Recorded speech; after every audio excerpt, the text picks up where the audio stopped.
Boa noite, pessoal. Boa noite. Ó, a gente não pode perder a praxe, né?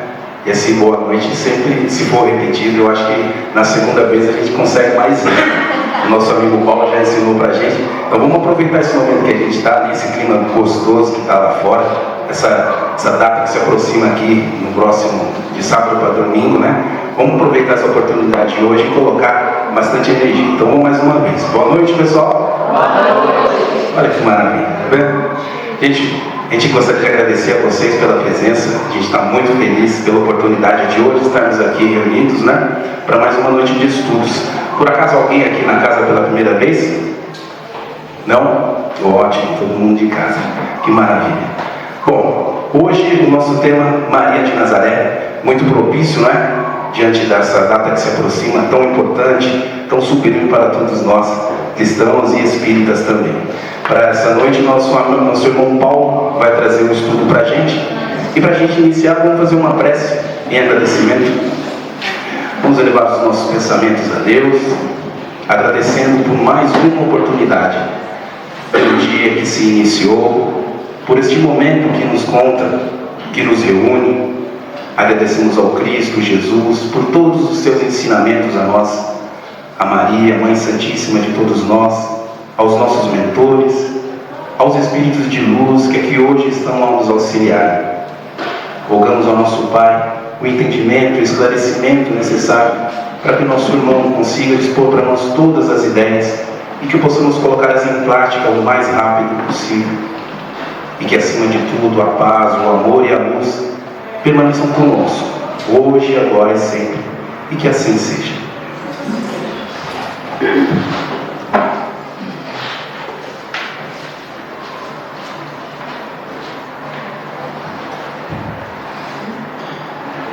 Boa noite a todos. Boa noite. Por que para ele foi melhor? Por que o boa noite para ele foi melhorzinho e para mim pode ser boa noite? Boa noite. Agora eu comecei a gostar. Meus queridos, é com muita alegria que a gente está aqui, numa oportunidade maravilhosa e, em contrapartida, com uma responsabilidade muito grande, porque falar daquela que recebeu Jesus como filho tem um peso muito grande. A gente precisa falar bem, e vocês me ajudem para que eu não fale mal dela, por desleixo ou por imperfeição minha. Eu queria convidar todos vocês a fazer comigo um trabalho nessa noite de aprendizado e de troca de impressões. Esse estudo ele precisa ser participativo, ele precisa ser um estudo que todos tenham a oportunidade de doar um pouco e receber também, que afinal o estudo é uma coisa muito bacana. Eu queria começar a fazer uma pergunta para vocês: por que Maria de Nazaré? Esse nome, Maria de Nazaré, de onde vem isso? Vamos combinar uma coisa, assim é sim, assim é não, tá? Eu não entendo não. Diferente disso, eu sou meio burro, não entendo. E por que Maria de Nazaré? Alguém saberia me dizer? Cidade onde ela nasceu. Cidade onde nasceu. Mas não podia ser Maria de Belém, não? Maria de Roma? Eu estou provocando vocês, porque eu preciso fazer uma introdução histórica da região e do porquê de ter sido nesse local.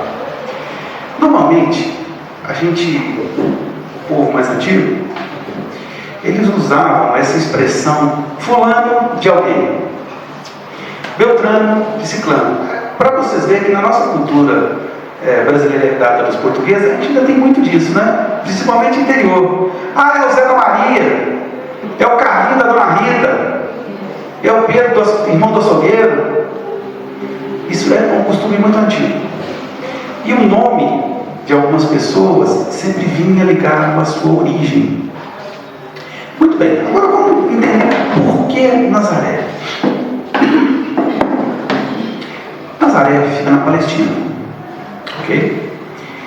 Nessa região do mundo, na época habitavam os judeus. Mas antes disso um pouquinho, na época que Moisés tirou o povo judeu do jugo dos egípcios, caminhou por 40 anos no deserto, como é conhecido de todo mundo, né? Aquela história dos 40 anos até a Terra Prometida, que foi a região da Palestina. ok? Mas de Moisés até a época de Jesus, muita água correu debaixo dessa ponte. Vocês concordam comigo? Que aquele pedacinho de terra ali foi disputado, foi motivo de muitas guerras e muitos conflitos. E ao longo desse tempo, a crença judaica foi elaborada em cima dos 10 mandamentos. Alguém já ouviu falar dos 10 mandamentos de Moisés? Sim. Um dos primeiros médiuns registrados, sabiam? Ele psicografiou as pedras.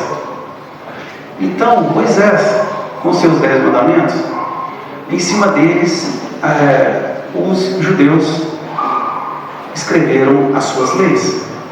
E essas leis, elas tinham um cunho judicial e religioso. Então, a religiosidade no meio judeu é muito forte. Tanto que os sacerdotes são doutores da lei, aqueles que detêm a lei, porque a lei está nas Escrituras. Isso é só para a gente contextualizar, tá, pessoal? Então, o que acontece? Aquele pedacinho de terra de Moisés até a chegada de Jesus passou por diversas conquistas, por diversas guerras, batalhas, e o povo judeu, desde a época das revelações a Moisés, da terra prometida, da liberdade, do jugo egípcio, começou a trabalhar de uma maneira muito forte o aspecto do Deus único.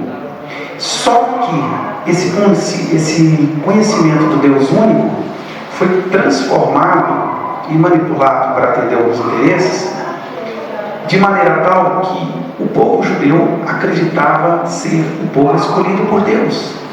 Acreditava que Deus os havia escolhido, os havia conduzido àquele lugar, e a destinação do povo judeu era dominar o mundo. É o plano de conquista, né? Pela graça de Deus. Ao longo dessa história, de Moisés até Jesus, ocorreram alguns profetas que a gente sabe, né, da doutrina espírita, que eram médiuns, com espíritos altamente evoluídos, com uma mediunidade extremamente aflorada, porque não tinha um intercâmbio com o plano espiritual muito grande, e eles recebiam algumas orientações do plano espiritual e traziam algumas mensagens de orientação. Uma delas dizia: primeiro vem Moisés para trazer a lei que abrandará e que irá colocar as coisas dentro da ordem natural, e depois será enviado o Messias. Então todos esses profetas, aí a gente está falando de Isaías, Jeremias e até o próprio Moisés, vinham falando ao longo da história judaica da vinda do Messias.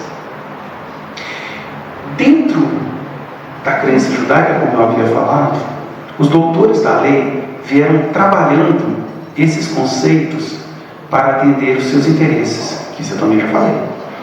De maneira tal, foi criado, na época de Salomão, concluído por Davi, o grande templo em Jerusalém, onde os doutores da lei, e existia o príncipe dos sacerdotes, que era a autoridade máxima, reinavam, se assim a gente pode dizer, sobre os judeus. De que maneira? Ditando as regras de conduta para que o povo judeu pudesse, pudesse caminhar na sua existência. Tudo o sacerdócio tinha o dedinho dele, colocava o dedinho. Esse templo, ele interferia diretamente na vida de todas as pessoas, de maneira tal que se você nascesse, você tinha que ser apresentado ao templo. Se você fosse se casar, tinha que pedir permissão e tinha que ser do agrado dos sacerdotes, e assim tantas outras coisas. Ser sacerdote na época de Jesus era um título de nobreza, para vocês verem como a coisa mudou, havia sido transformado. Era um título de nobreza, e eles se entendiam ser uma casta da sociedade e exigiam o respeito para com eles. Tanto que onde os sacerdotes passavam, as pessoas os reverenciavam, e tudo o que eles falavam era literalmente lei, porque eles eram representantes de Deus na matéria. Estou só contextualizando para vocês entenderem como é que a coisa fluiu. Só que na Judéia, na região ali na Palestina, mais um bocadinho na região da Judéia, existia um local chamado Nazaré. Em Nazaré, não sei se você já ouviu falar, o povo que habitava eram chamados de nazarenos. Já ouviu falar nisso? Bacana, eles andavam com os cabelinhos mais compridos e eram um povo espiritualizado. A espiritualidade maior que nos governa através de Jesus Cristo entendeu que esse seria o local mais aprazível para a chegada do Cristo, da necessidade de chegada do Cristo. Porque o Cristo diz: eu não vim para os sãos, eu vim para os doentes. Então, essa região da Palestina, a Palestina, como todo o povo judeu, era o povo doente da época, necessitado disso. Muito bem.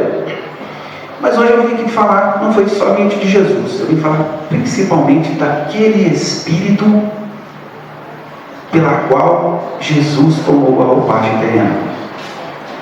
Alguém aqui faz ideia do que é, da estirpe, do grau de evolução desse Espírito chamado Maria de Nazaré? Eu estou ouvindo, isso não entendo não, o que é? Grande, pequeno, médio, como é que é? Grande, não tem grande, muito grande, não consegue mensurar. O Roberto trouxe uma expressão muito válida. Em toda a literatura que se fala de Maria de Nazaré, eles são unânimes em dizer: o nosso vocabulário é pobre para expressar a grandiosidade desse Espírito. Muito bem, nós já sabemos que o povo judeu estava habitando a Palestina, beleza? Sabemos que os judeus se consideravam, perdão da palavra, o último biscoitinho do pacote, a Coca-Cola do deserto, aquela historinha que a gente já conhece. Então, dentro dos planos maiores, foi escolhida a região judaica para a vinda de Jesus. Mesmo porque, por causa de outros antecedentes históricos, esse Messias, conforme a profecia, dizia que ele seria um descendente de Davi. E já eu vou explicar o porquê disso. Então, o que acontece? Maria precisava vir até nós, esse veículo, como a gente falou, de chegada do Cristo até nós. Precisava ser um espírito extremamente evoluído, numa evolução muito grande, tanto que algumas citações falam que era um anjo que desceu à terra. E durante o conselho que definiu a época, porque até então só existia promessa: Jesus virá o Messias, né? Ninguém fala de Jesus. Virá o Messias para a terra. Então o que acontecia? Durante algum tempo, nos planos mais elevados, foram feitos preparativos para efetivamente Jesus vir. Não é assim: ô Jesus, vamos encarnar, Jesus vem e desce. Não é uma coisa assim, é mandatória. É necessário que haja toda uma preparação a nível energético, uma preparação dos corações. Alguém já ouviu aquela parábola do Cristo sobre a semente? Do semeador que saiu a semear, que lançou semente em vários solos? Então, no plano espiritual, foi basicamente isso aí. Houve uma preparação do ambiente. E a própria Maria de Nazaré, esse Espírito que reencarnaria como Maria, como vocês já falaram, de levar a hierarquia espiritual, ela participou de todas as atividades de asepsia espiritual. Alguém sabe me dizer o que é isso? Você fala a sementinha, o desdobramento dela encarnada? O desdobramento? Não, ela não tinha encarnado ainda não, ela estava em espírito. Asepsia espiritual. Como se preparasse o máximo possível, porque vivia no máximo. Então, Não é quase isso, vamos lá. Então o que acontece? Imagina só, um povo no qual ele é regido pelas leis sagradas, que existem os seus sacerdotes que dominam a vida de todas as pessoas. É um país que sofre várias invasões ao longo de sua história. E dentro desse cenário, a região era envolta por vibrações muito baixas. Já ouviram aquele ditado? Quem bate esquece, quem apanha nunca esquece? Pois é, era basicamente isso. O povo judeu, ao longo da sua história, ele sofreu muito. Desde os egípcios até a chegada na Palestina, ele sofreu demais. Então ele guardava esses miasmas. Mas ele tinha, dentre outras características, esse senso de povo superior e não suportava essa questão de ser invadido por outros países. Então, energias muito desequilibradas de vingança, de ódio, de rancor, de profunda irritação com a condição que se encontrava, existia naquele local. E a pergunta: esse local é um local saudável para a vida de um Cristo? Sim ou não? Não. Ok, já começamos a entender. Então vocês concordam comigo que é necessário uma asepsia espiritual? Ou, se vocês preferirem uma linguagem mais tranquila, uma faxina mesmo? A gente precisava, era necessário para a chegada do Cristo, uma faxina para que certas energias de teor muito desequilibrado fossem retiradas da ordem, alguns espíritos em sofrimento já no plano espiritual fossem reconduzidos para regiões mais elevadas de socorro, para que eles não interferissem na tarefa grandiosa que o Cristo estava para chegar. Era como se houvesse uma preparação do solo, como eu usei a expressão da parábola do semeador, para a chegada do Cristo. Falanges e mais falanges de espíritos elevadíssimos trabalharam nessa situação. Vocês já ouviram aquela expressão, o fogo purifica? Já? Sim. Bacana. O que vocês entendem por isso?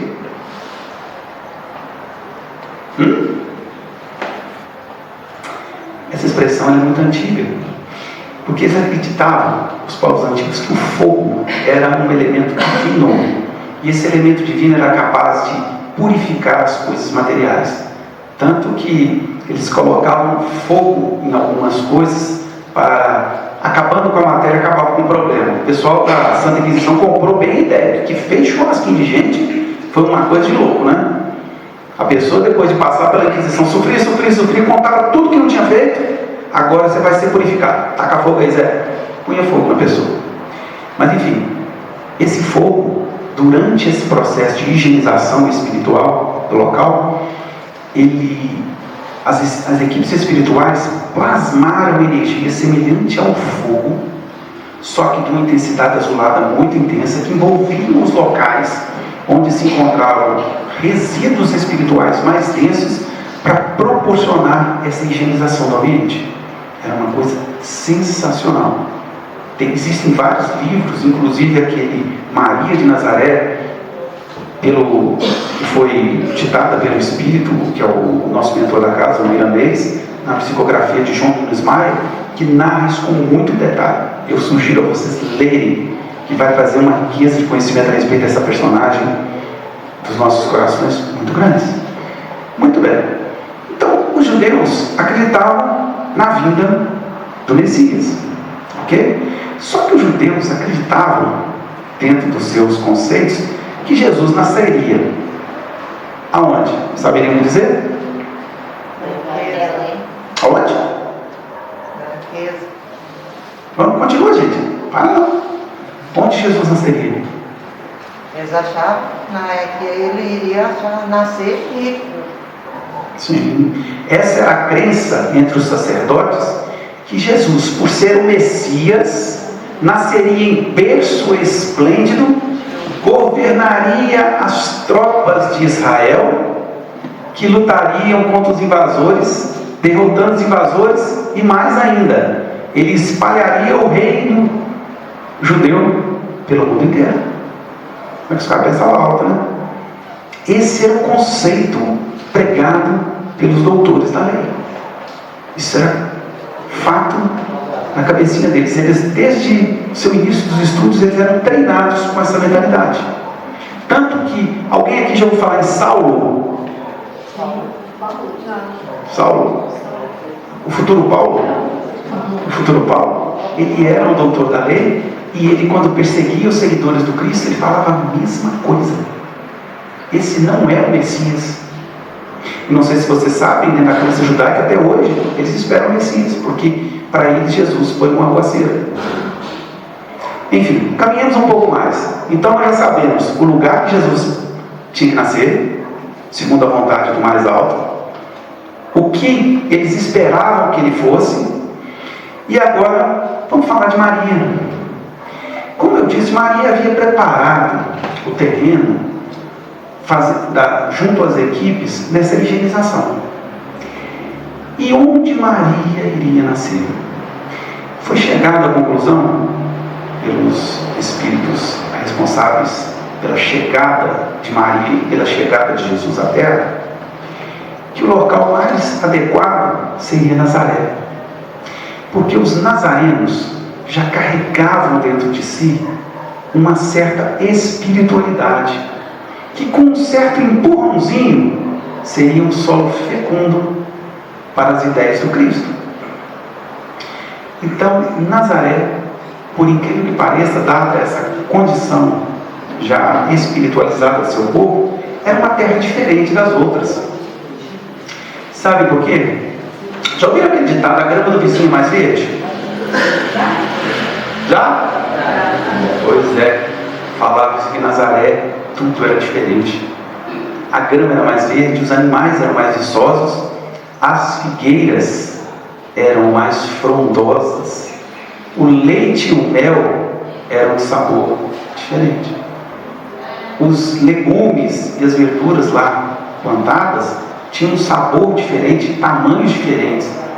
Isso tudo já referente ao magnetismo já preparado naquela terra para a chegada daquela que seria a genitora do Cristo aqui na matéria. Mas como é que se escolheu Maria? Alguém sabe dizer? Estou falando na plano espiritual? Sim? Essa escolha tem que ser top. Maria fazia parte, esse espírito que assumiu a forma feminina com o nome de Maria, é um espírito de uma elevação gigantesca, com um grau de percepção, pureza de coração e amor extremamente exaltados. Tanto que ela foi escolhida pelo próprio Cristo para recebê-la. Ela fazia parte do grupo que preparava a vinda do Cristo, em contato com o Cristo, e em dado momento o Cristo falou: é você, Maria, você será a minha mãe. Muito bem. Como é que se chamaram, né? Não chamam mais? Os pais de Maria. Alguém sabe dizer? Joaquim e Ana, ou se vocês preferirem, Eli e Ana. Não é Eliana não, tá, gente? Eli e Ana. Eram dois personagens, espíritos inclusive elevados também, com uma simplicidade, um amor no coração extraordinários. Eles tinham uma maneira espiritualizada no trato com as pessoas, que fazia muito, coloca assim, muita diferença comparado aos demais aldeões. Esses espíritos haviam sido preparados no plano maior para que pudessem receber aquela que seria a mãe do Cristo. Tanto que, não sei se você sabe, já ouviu falar do anjo Gabriel? Já. Ele apareceu para quem fazendo a revelação? Não só para ela, tá? Para os pais. Apareceu para os pais de Maria, avisando: vocês irão receber uma criança e por ela virá ao mundo o Messias. Então eles receberam, os dois, durante um sono físico, em desdobramento, se encontraram com Gabriel, ele se manifestou a eles, e eles, sentindo a presença angelical, se ajoelharam, beijaram os pés de Gabriel e falaram: o que queres de mim? Eles falaram: o que você quer de nós? Ele responde: vem trazer-vos a boa nova de que serão os pais daquela que trará o Messias ao mundo. Diz: nossa, mas a gente não tem condição disso não. A gente não consegue, é muita responsabilidade. Não, pode ficar tranquilo. Vocês já sabem disso. Foram preparados para isso há algum tempo. Isso simplesmente fará cumprir a vontade de Deus.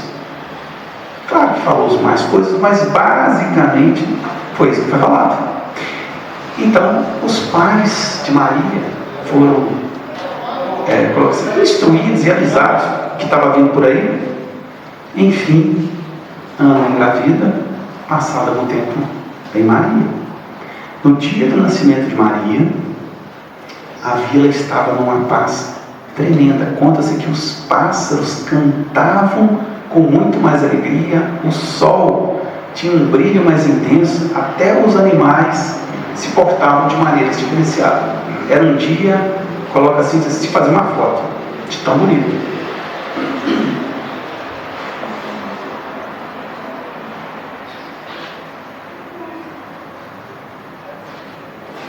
E veio Maria ao mundo, desde pequena. Alguém saberia descrever como era Maria fisicamente? Porque no Espírito ele já começou a falar. Vou contar uma coisa para vocês. Maria, diferentemente do povo daquela região, que tinha os cabelos castanhos e alguns anelados, e os olhos normalmente castanhos ou pretos, Maria tinha os cabelos lisos, num castanho muito claro e olhos azuis. Esse era o físico de Maria.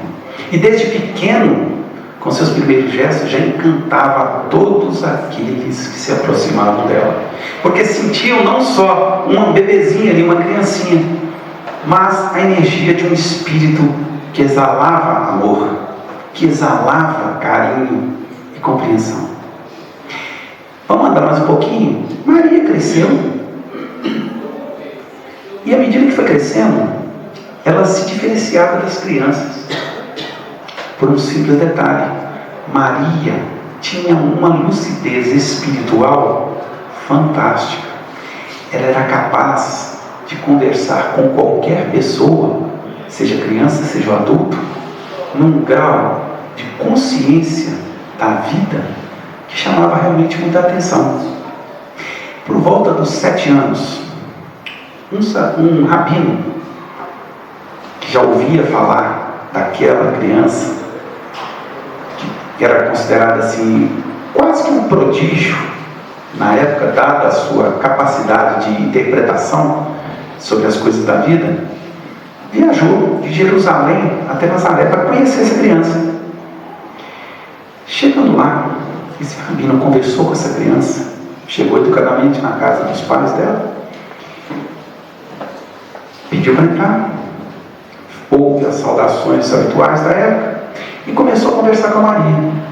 No primeiro instante de conversa, ele se sentiu tocado por uma energia que até então ele não conhecia e começou a chorar. Tamanha era o magnetismo que Maria possuía. E ele começou a fazer alguns questionamentos sobre a vida, e Maria, aos 7 anos de idade, respondia prontamente aquilo que o sacerdote, em algumas situações, até de outros companheiros, ele encontrava dificuldade de entender. E aquilo foi envolvendo aquele sacerdote de tal maneira que ele retorna a Jerusalém, chega para o príncipe dos sacerdotes e relata: encontrei aquela que poderá ser a mãe do Messias. E ela própria já nos relata que será a mãe do Messias. Só para a gente ilustrar uma coisinha, os sacerdotes enviavam alguns mensageiros ao longo do reino para sempre verificar quando o Messias chegaria e por que o Messias chegaria. Então existiam muitos boatos de crianças prodígios que seriam os portadores da chegada do Cristo. E no caso de Maria foi semelhante a isso. Então esse sacerdote chega, conta o que acontece. Os demais sacerdotes falam: não, isso pode ser, vamos ver. Deixaram transcorrer mais um tempo. Passado algum tempo, esse sacerdote retorna para o local e observa que a criança está mais esclarecida ainda sobre as questões espirituais. E isso chama muito a atenção dos sacerdotes, e ao retornar ele conta aos sacerdotes, principalmente esse príncipe dos sacerdotes, e fala: olha, eu tenho certeza que ela será a mãe do Messias. E os sacerdotes, detentores, como eu havia dito, que eles eram os homens da lei, e com isso tinham um poder muito grande, no entendimento deles, o Messias deveria ser acolhido por eles e, vamos ao termo aqui, instruído por eles para que as coisas fluíssem. Chegaram ao consenso a entender o que eu quis dizer, né? Manipulação de poder. Então eles não queriam de forma alguma perder o seu poder. Então, como era de costume na época, os sacerdotes, aqueles com a qual eles acreditavam que poderiam ser a mãe do futuro Messias, o que eles faziam? Alguém sabe dizer? Eles faziam com essas crianças ou com essas mulheres? Não? Pois bem, eles convidavam para fazer um estágio no templo de Davi, construído em Jerusalém. Esse estágio fazia parte da tradição que aquelas virgens, porque deveria ser virgem, se não fosse virgem não serviria, porque isso estava de acordo com as Escrituras. Uma virgem, por amor de Deus e intervenção do Espírito Santo, traria ao mundo o Messias. Então essas virgens eram convidadas ao templo e lá ficavam habitando durante um tempo, no qual elas eram instruídas sobre as leis sagradas, executavam alguns trabalhos manuais, e até que os sacerdotes descobrissem se eram ou não elas as futuras mães do Cristo. Só que, no caso de Maria, normalmente os sacerdotes ordenavam que essas crianças ou moças fossem para o templo. No caso de Maria, dadas as considerações, eles disseram: vamos fazer diferente, vamos chamar Maria para que ela venha voluntariamente para cá. Conversar com um grupo de 3 sacerdotes, desceram de Jerusalém para Nazaré, conversaram com os pais de Maria, que reconheceram: nós não temos condição de dar a Maria o esclarecimento necessário que os sacerdotes têm condição de fazer. Não podemos deter nas nossas mãos um poder tão grande, de um espírito tão elevado quanto esse. E, trocando miúdo, deixaram Maria ir a Jerusalém. Pois bem, Maria chegou em Jerusalém nesse tempo, começou a morar lá. Ela foi entregue ela a encarregada, que era filha desse príncipe dos sacerdotes, com a responsabilidade direta de acompanhar a evolução de Maria. Só que foi acontecendo uma coisa muito engraçada. Maria, já com a sua percepção dilatada do que vem a ser a vida, do que vem a ser os conceitos morais que nos acercam, começou a fazer o quê? Questionar as leis conforme elas eram colocadas pelos sacerdotes. Ela questionou coisas do tipo: por que vocês vivem na riqueza e na ostentação, ao custo do dízimo daqueles que nada têm e daqueles que estão na miséria? Por que vocês ostentam uma maneira de viver completamente diferente daquilo que as leis pregam? Por que vocês se consideram seres melhores do que o seu irmão que está lá fora mendigando? E o que naturalmente aconteceu, gente? Não foi expulsa. Mais ou menos por aí. Eu não gostou muito da conversa dela, não. Só que Maria tinha um magnetismo no seu olhar e na sua presença tamanho que nenhum dos doutores tinha condição de bater boca com ela. Faziam os questionamentos, escutavam Maria e calava a boca. daquele tipo, não dá para conversar com ela. Ela está num nível assim e ela é mocinha. Então o que eles pensam? Maria estava beirando os 14 anos de idade. Eles pensam assim: vamos fazer o seguinte, vamos dispensar essa daí, porque com essa daí a gente não consegue falar, mas nós vamos fazer uns testes com ela, se ela realmente é ou não aquela que será a mãe do Messias. Alguém sabe dizer qual o teste que foi? Não lembro. Não entendi. Não vou lembrar. Não foi o Enem, tá, gente?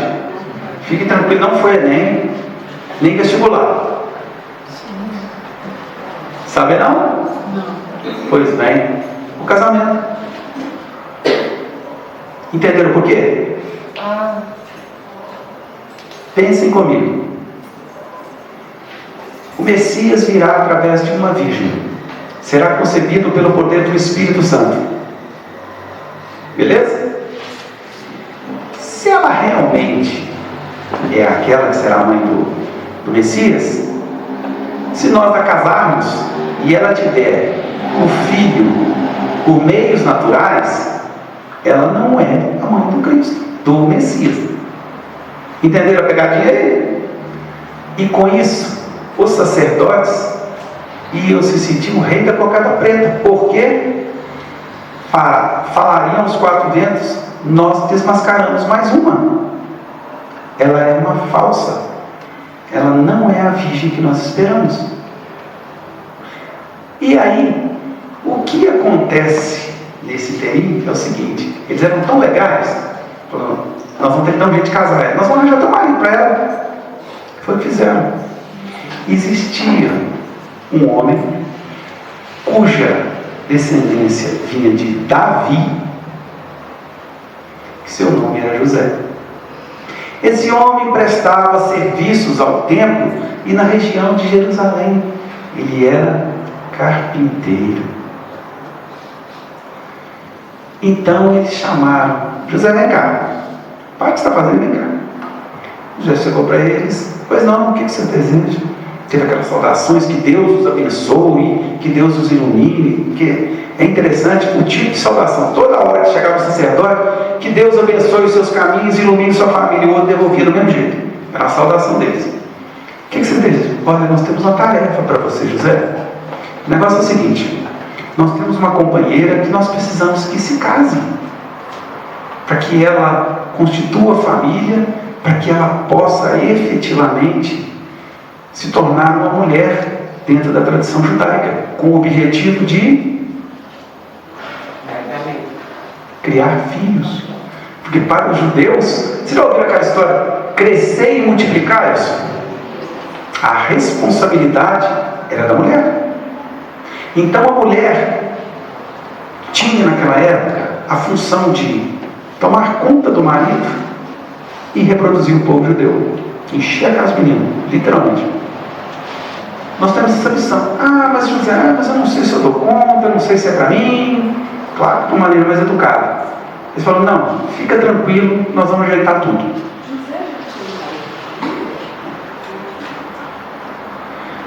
E José, ele era mais velho que Maria, inclusive. E, inclusive ele falou: como é que eu posso me casar se eu sou muito mais velho que ela? Então José fica naquela, em cima do muro. Aí eu vou contar para vocês uma coisa, um fato histórico muito interessante. Alguém já ouviu falar em Essen? Sim ou não? não. E dos essênios, já ouviram falar? Já melhorou, já? Pois bem, deixa eu ajudar um pouquinho para a gente entender. Essen foi contemporâneo de Moisés. Foi um daqueles que andavam pau a pau com Moisés e que comprou a ideia dos 10 mandamentos, só que de uma maneira mais amorosa. Moisés era linha dura. Essen já era a linha do amor. Ele seguia os mandamentos sem as distorções que foram ocorrendo depois de criar-se os sacerdotes, de se criar os templos. Os essênios, que eram aqueles que seguiam Essen, eram aqueles que praticavam o amor a caridade, o auxílio ao próximo de maneira totalmente despreocupada. Só que, por causa da postura dos judeus, principalmente dos rabinos, dos sacerdotes, eles não podiam ficar à luz do dia, entre aspas, ficar assim às claras nos seus atos. Eles praticavam aquilo que Jesus veio ensinar depois: não sai da vossa mão. Eles praticavam a caridade sem ostentação, diferentemente dos gestos dos sacerdotes, que para fazer um gesto caridoso eles soltavam o foguetinho, traziam aquele carro de som, aquele negócio todo, para mostrar que eles eram bondosos. Os essênios, eles praticavam a caridade em silêncio. Era quase que uma sociedade secreta, no qual eles inclusive desenvolviam medicina. Eles eram chamados de terapeutas e traziam recurso aos mais pobres, aqueles que não tinham condição de pagar um médico, de pagar um SUS, de pagar uma Unimed da vida. Eles levavam esse tipo de consolo a essas pessoas. Então era quase que uma sociedade secreta, mas que trabalhava em prol do próximo. E, não sei se você sabe, José era um essênio. Ele era seguidor disso, mas secretamente dentro do templo de Davi, ou o grande templo de Jerusalém. Então, quando ele escutou aquilo, ele ficou meio apreensivo. Mas a bondade do Pai é tão grande, tão maravilhosa, que jamais deixa que os interesses humanos venham a nublar os objetivos divinos. Quando José encontra Maria, ele percebe uma energia maravilhosa, como eu já havia citado, de um magnetismo que ela exalava, tamanho no qual ele se rende a ela numa condição, pasmem, submissa. Normalmente o homem era a figura maior e a mulher submissa a ele. Ele é o contrário. Ele encontra Maria, os dois são apresentados, e ele aceita aquela condição de casamento numa simplicidade e submissão intensa, porque sentia que estava diante de um espírito extremamente elevado. Tanto que depois dessa existência, José fica num sentimento de gratidão tão grande com Maria, que a auxilia em diversas atividades, em outras caminhadas.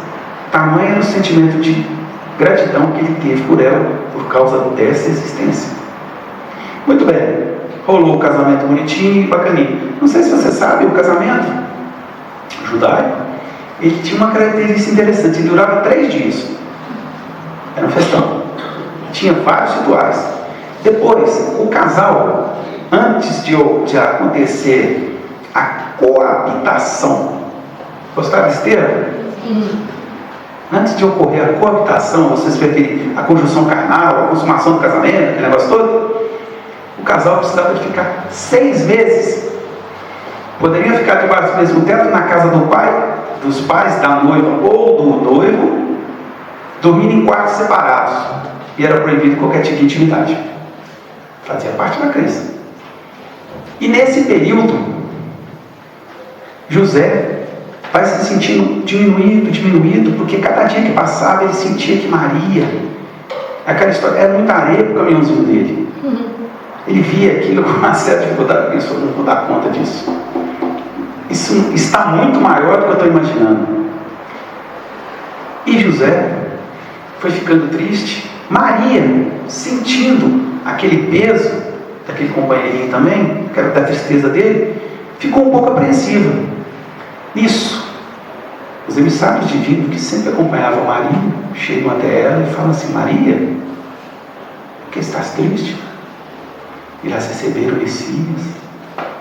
Será a portadora da boa nova para esse mundo? Por causa disso, eu estou sentindo meio triste por causa de José, eu não sei como é que vai ser a nossa vida. Maria, você tem estrutura para isso? Você foi preparada para isso? Esquenta a cabeça não, que a gente conversa com o José. Estou simplificando, tá, gente? Na mesma noite, esse mesmo grupo de espíritos encontra José em sono físico e conversa com ele. José, vem cá, senta aí. O negócio é o seguinte: o que está acontecendo? Eu estou triste porque ele é uma mulher muito mais nova, bonita, e eu sinto uma energia muito grande. Ela me parece muito maior do que eu sou. Eu me sinto tão pequeno diante dela. Eu falei, José, você tem uma responsabilidade muito grande, meu cara. Você será pai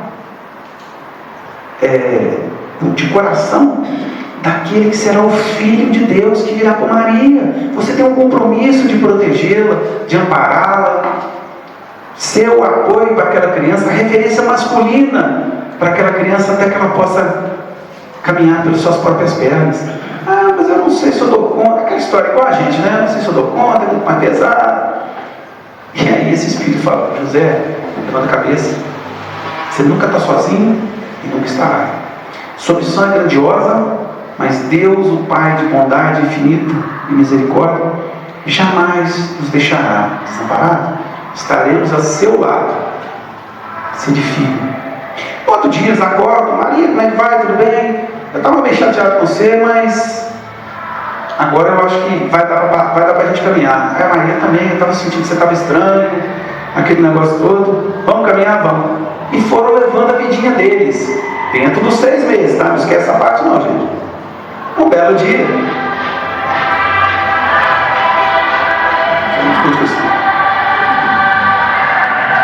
Um belo dia, Maria é visitada por quem? Quem? Yes! Até que enfim, vamos lá dentro. É o Gabriel, de novo, né? Aquele cara que lá atrás avisou os pais de Maria que Maria ia nascer, agora voltou, Maria, tu vai ser mãe, filha. Mas como a profecia irá se cumprir?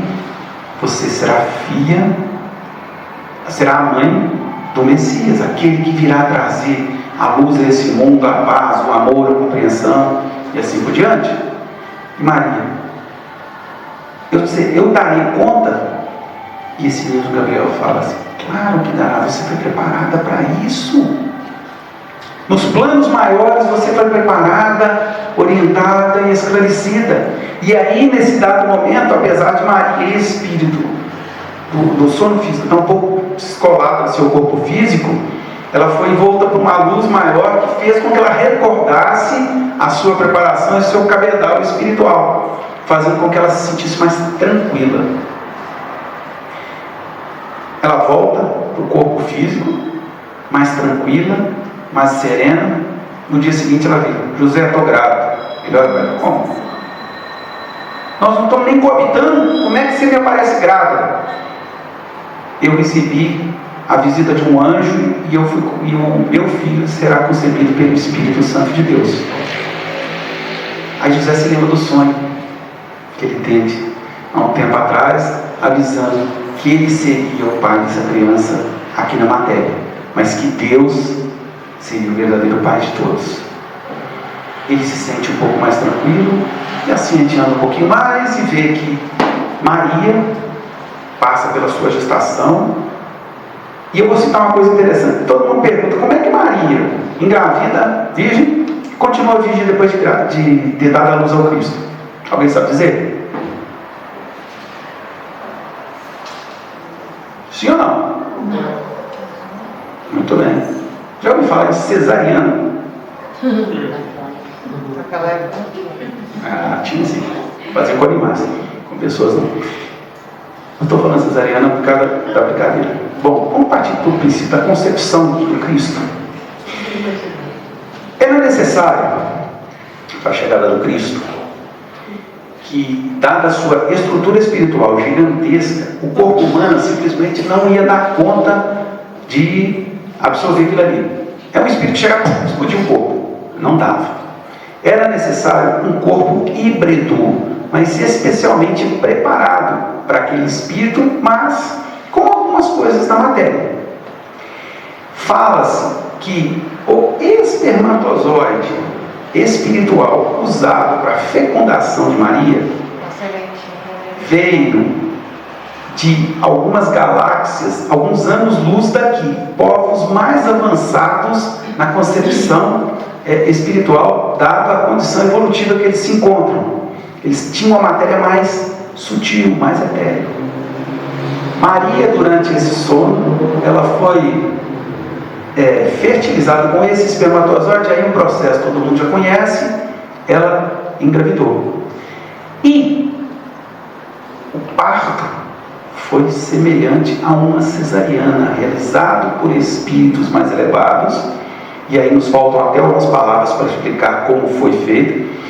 A nível do útero dela foi retirado esse espírito sem os canais normais de parto. Por isso ela foi concebida virgem e continuou virgem. Tanto mundo fala Virgem Maria. Isso cabe estudo, gente. Esse livro que eu falei com vocês, Maria de Nazaré, conta com uma riqueza de detalhes, como é o processo da fertilização e o processo da luz, ela dando a luz ao Cristo, o meio que aconteceu.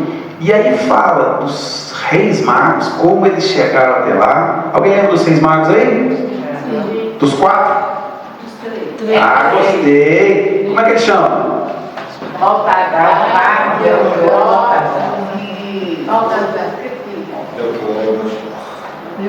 Melquior, Baltazar e... Gaspar.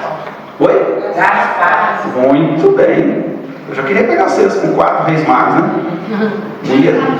Sim, se eu souber. É epítico, sabe como que é?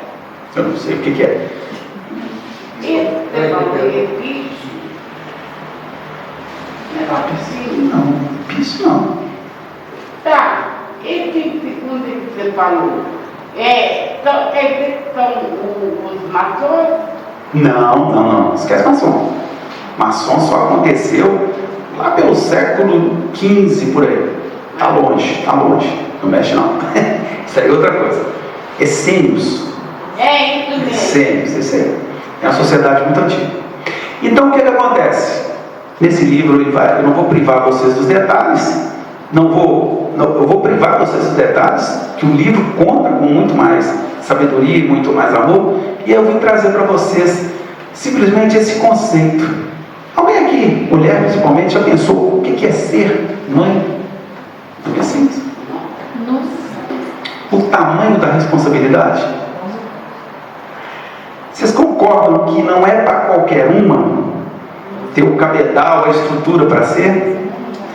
Detalhe, Maria, quando estava com Cristo nos braços, ou seja, Jesus, que inclusive, durante a revelação que ela estava grávida, já foi falar, esse seu filho se chamará Jesus, ou Yeshua.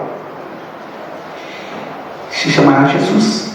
Então ela já tinha até um nome quando ela ficou sabendo que estava grávida. Como qualquer mãe, ela se preocupava assim, sentia as angústias de ver seu filho caminhando para longe, com algumas posturas que ela sabia que incomodava aos poderosos de época. Ela tinha o seu coração oprimido, ela tinha o seu coração incomodado, doía certas coisas que ela observava, mas sabia que era para um bem maior, sabia que era para a necessidade do homem na matéria, a vinda do Cristo até nós. Maria tinha também esse senso da responsabilidade que ele tinha com Deus para ajudar os irmãos a trazer um amor redivivo. Ela sabia e tinha sido avisada, eu tinha falado parecido aqui, ela tinha sido avisada de que o seu filho sofreria e sofreria muito pela incompreensão dos homens, que ele seria perseguido, que ele seria escorraçado, que ele seria maltratado por causa da ambição e dos poderes temporais que os homens tinham na época. Ainda assim, Maria foi capaz de passar por isso. Porque em todos os momentos Maria fazia uso de uma ferramenta poderosa que se chama oração, prece. Porque em comunhão com o mais alto, as coisas ficam mais fáceis, as coisas ficam mais tranquilas. Apesar do sapato estar apertado, de estar doendo, as coisas tendem a ficar mais fáceis. Maria foi um dos exemplos, claro, que teve o Cristo que nos mostrou o poder da oração. Mas Maria, como mãe, ela veio nos trazer a palavra de consolo. Vamos simplificar, ela veio trazer o colo. Portanto, Maria, até hoje, ela é o símbolo universal de quem? De mãe. Quer olhar uma referência de mãe, o que você busca? Maria de Nazaré.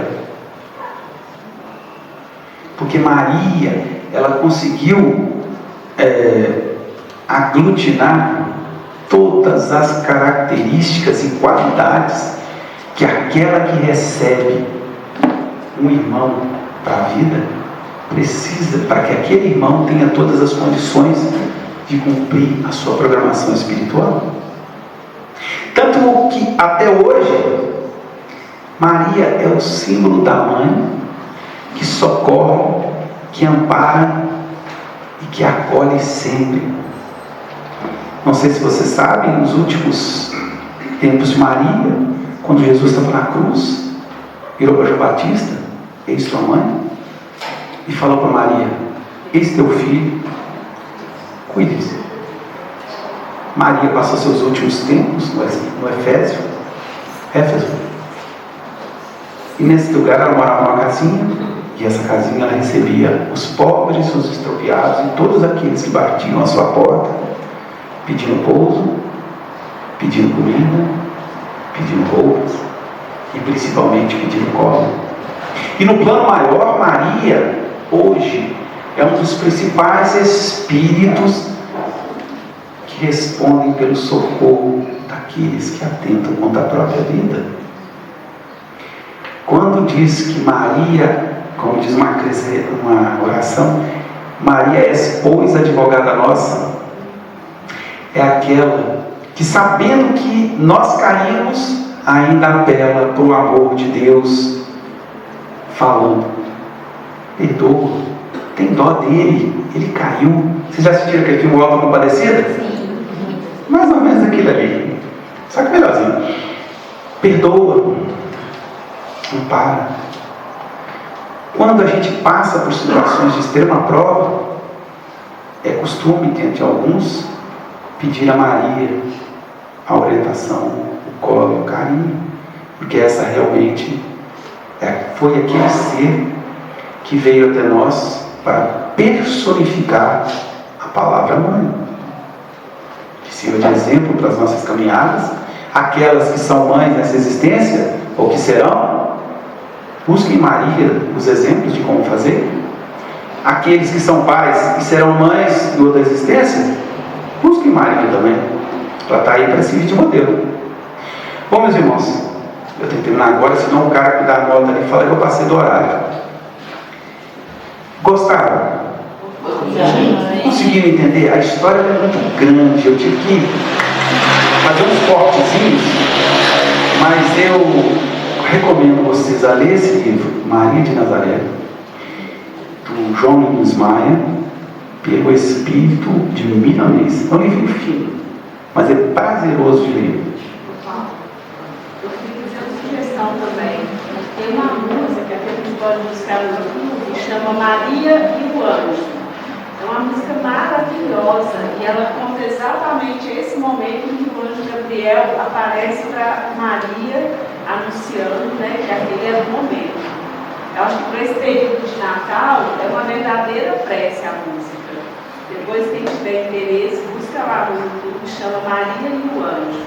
Eu conheço pela gravação da Elizabeth Lacerda, que é maravilhosa. Muito boa, né? E A Caminho da Luz é outro livro muito bacana do Emmanuel, que fala sobre Maria também. Eu escolhi esse tema de hoje por um simples motivo. Daqui a 2 dias, aqui na Terra, nós lembraremos do nascimento do Cristo. Quanto à data específica, vamos tratar como sendo essa por enquanto, para atender às nossas necessidades. No futuro, que a gente tenha a condição de fazer um estudo a respeito, a gente pode trazer as implicações e vai ver que não é exatamente essa data. Mas o importante dessa data que se aproxima do nascimento do Cristo, no qual é lembrado o nascimento do Cristo, é lembrar o que ele fez, o que ele trouxe para a gente. Ele não foi Papai Noel que trouxe uma sacola de presente, não. Ele não tinha um trenózinho puxado por umas ceninhas e voava por aí, não. Ele nasceu numa manjedoura, junto a animais, provou que na simplicidade podemos muito mais, nos trouxe o amor vivificado e nos deu o maior presente possível, o exemplo de como seguirmos para Deus. Quando a gente nos encontrar com os nossos parentes, com os companheiros de jornada nesses próximos dias, vamos lembrar que o espírito de Natal é o exemplo de Jesus, que presente na matéria é a vinda do Cristo. E as coisas vão ficar muito mais simples. Começamos a dar mais importância às coisas mais simples e a gente vai ver que a gente tem um ganho muito maior. Ok, meus queridos? E eu agradeço a todos pela paciência, por terem me ajudado, apesar de ficarem um pouquinho tímidos, mas é questão de tempo, a gente vai ajustando. E gostaria de agradecer a todos pela ajuda que nos foi dada para o Natal das Famílias, que foi muito bom. Isso aqui nós pedimos às meninas para deixarem esses enfeites aqui para vocês terem um gostinho do que foi o Natal das Famílias assistidas na casa. Foi um momento que nos ajudou, vocês nos ajudaram a fazer. Eles receberam as cestas com muita alegria, as crianças receberam os brinquedos, e para essas pessoas foi um dia especial, maior ainda para aqueles que participaram dessa tarefa. Engrandece. E eu convido a todos vocês que continuem com as mãos estendidas em favor daqueles que na matéria momentaneamente não tem. A gente pode fazer muito pelo outro, dando uma coisinha muito pequena às vezes. Queria agradecer muito e que Jesus possa iluminar todos vocês, dando muita luz, muita paz. Que nesse Natal a gente possa lembrar realmente do Mestre dos Mestres, aquele cuja bondade e o amor de Deus nos enviou para que a gente caminhe, agradecendo sempre, buscando sempre fazer o Natal todos os dias. Para que esperar o dia 25, se a gente pode fazer Natal todo dia? Porque o Cristo não falou: amai os vossos irmãos assim como eu vos amei, não. Amai o próximo assim como eu vos amei, não. Ele falou: ama. Ele falou: amai o próximo assim como eu vos amei. Não falou que ia ser só o dia 25, não. É todo dia. Então todo dia a gente recebe um convite da vida, a fim de que possamos praticar o que o Cristo nos trouxe. Façamos na nossa vida um Natal constante. Nós vamos chegar no final da reunião. Aqueles que tiverem necessidade do passe, por favor, formem uma fila à direita, em silêncio, por gentileza. Eu vou convidar vocês para uma oração, para que a gente possa encerrar esse momento grandioso que nos foi proporcionado pela espiritualidade maior.